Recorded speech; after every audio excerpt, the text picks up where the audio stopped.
All right, today we are tackling one of the biggest names in the credit card game, the American Express Platinum. We're going to tear down its massive list of benefits to answer the one question that really matters. Is this thing actually worth the hype and the cost? So let's just get this out of the way right up front. The annual fee is $695. Yep. For a lot of us, seeing that number is a full stop. It's a huge chunk of change, and it can feel like an impossible hurdle to clear. But here's how we need to think about it. Is that number a fixed price, something you just have to pay? Or is it more like a starting point, a high score that we're going to try to knock down to zero using the card's own benefits? That's exactly what we're going to do in this explainer. We're going to do the math together. We're going to calculate what I call the effective annual fee, which is the real cost of the card that's personalized just for you. Okay, let's jump right in. We're starting with the easiest stuff, the low-hanging fruit, the statement credits. You can think of these as straight-up cash that the card gives right back to you. So our starting line is that full $695. We're going to keep a running tally here. As we go through each credit, we'll subtract its value and just see how low we can get this number. First up is what is probably the single easiest credit for almost anyone to use. You get $15 in Uber Cash every single month with a little $20 bonus in December. That's $200 a year. All you have to do is add the card to your Uber account. And here's a pro tip.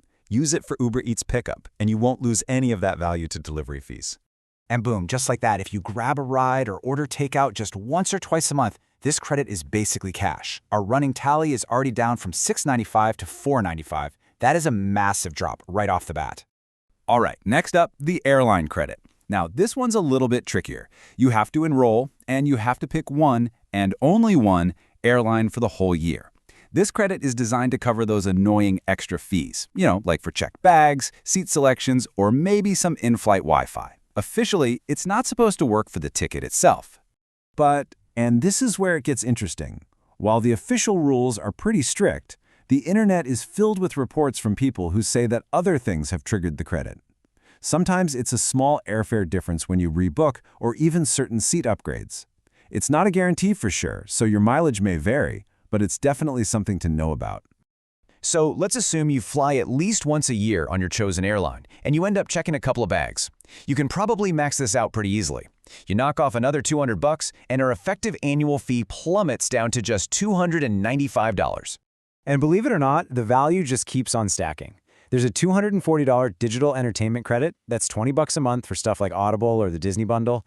There's a $200 hotel credit for specific bookings, and there's even $100 a year to spend at Saks. I mean, if these fit your lifestyle, your effective fee could already be at zero, or maybe you're even making money on the card.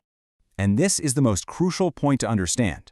Once those credits have wiped out most or all of your annual fee, everything else we're about to talk about, all these premium travel perks, they're essentially free. This is where the card really starts to feel like a cheat code for travel.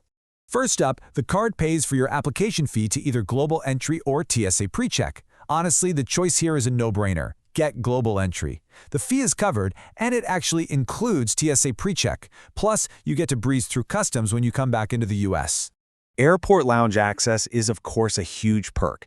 You can get into those amazing Centurion lounges and Delta Sky Clubs just by showing your Platinum card. But, and you can't forget this part, you have to go online and separately enroll in Priority Pass Select. They'll mail you a different card, and that little card unlocks a massive network of over 1,000 more lounges all over the world. The card also just gives you elite status with several major travel companies. You automatically get gold status with both Marriott and Hilton, which means things like room upgrades and free breakfast. You also get status with the big car rental agencies, which lets you just walk past the counter and often get a better car. Okay, let's switch gears and talk about some of the lifestyle benefits. Now, the value of these is way more personal. It really depends on what you already spend your money on. They're not for everyone, but if they line up with your life, they're great. The Walmart Plus and Equinox credits are the perfect example of this. The card will completely cover the monthly cost of a Walmart Plus membership, and it gives you a $300 credit for an Equinox gym. But you gotta ask yourself, would I be paying for this anyway? If you wouldn't, then the value of these credits to you is, frankly, zero. And don't sleep on some of the other shopping tools. You get a free ShopRunner membership, that's free 2-day shipping at a bunch of popular stores, and it's always worth it to scroll through your Amex offers in the app. These are targeted deals you just click to add, and they can save you real money at places you're already going to. Phew, okay, we've gone through the direct credits, the awesome travel perks, and the lifestyle benefits. So after all of that, it's time to put it all together and figure out what your bottom line is for this card. And this, right here, this is the single most important idea to take away from all of this: the effective annual fee. It's not about the sticker price. It's about being really honest with yourself, figuring out which benefits you will actually use, adding up their value, and then subtracting that total from the $695. That's your true cost. So that leaves us with the final question. And honestly, only you can answer it. Once you've subtracted every single credit that actually fits into your life, look at that number you have left. Is that price, whatever it is, worth the amazing comfort of an airport lounge, the chance at a suite upgrade, and just the sheer convenience of elite status? That's the real math you have to do.